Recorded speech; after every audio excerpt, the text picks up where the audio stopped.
Nama pelawak senior yang terkenal dengan jargon ea-ea ini tentu sudah tak asing lagi di dunia hiburan. Tukul dilarikan ke rumah sakit pada tanggal 23 September tahun 2021 lantaran mengalami pendarahan otak dan stroke.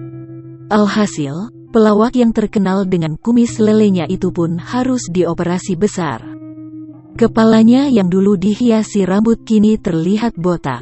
Tak hanya itu, Tukul pun tak bisa berjalan. Tangannya semakin lemah untuk digerakkan.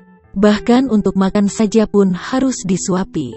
Saat ini, Tukul pun menjalani perawatan di fisioterapi untuk bisa menguatkan kembali otot-otot tangan dan kakinya. Tukul juga tergagap-gagap saat bicara. Melihat kondisi pilu ayahnya, anak Tukul pun menangis terisak.